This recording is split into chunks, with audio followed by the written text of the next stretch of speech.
Yo, kamusta mga Coops? Dito ay susubukan natin tong nabili natin na decreaser dito sa TikTok.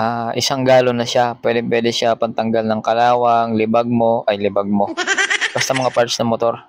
Spray lang muna natin. Ibabad natin mga siguro mga 2 minutes para mas effective.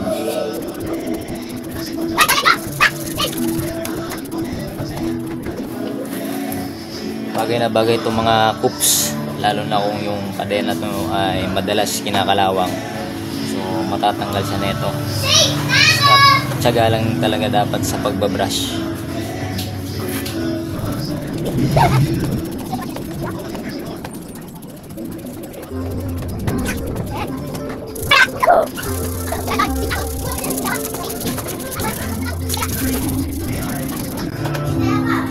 Pala mga Coops, huwag kayong mag-alala kung baka isipin nyo ay masira yung oil seal nyo or yung dust seal nyo dito sa mga engine parts nyo.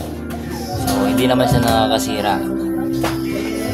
Sasuggest ko sa inyo ay mas mainam na mayroon kayong dito pang safety sa kamay, kasi katagalan makati siya, makati yung mga tumatalsik sa brush. Yan, ganito lang gawin yung mga Coops. Is-isin nyo lang na siya ng is-isin. Then, pagkatapos, malawan nyo lang siya ng tubig. Tapos, nasa sa inyo na yan kung ilang beses nyong paulit-ulit na brushin para mas kumintab or mas lumitaw yung kintab ng mga pyesa. So, dinamay ko na nga dito mga Coops yung disc plate ko para namang kumintab tulad ng noo mo.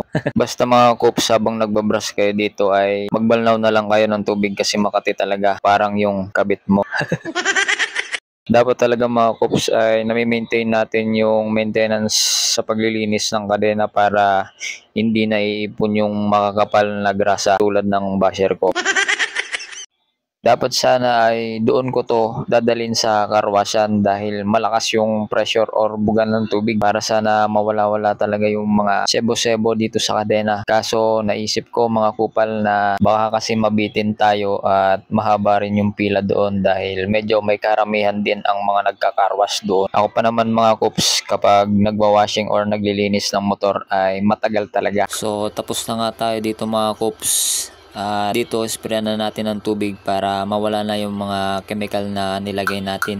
Sasuggest ko rin pala sa inyo na mas maigi pagkatapos na ito ay lagyan nyo ng chain lubricant para hindi siya kalawangin, kasi pag brunas nyo siya ng decreaser ay possible na pag natuyo ay kakalawangin siya ulit.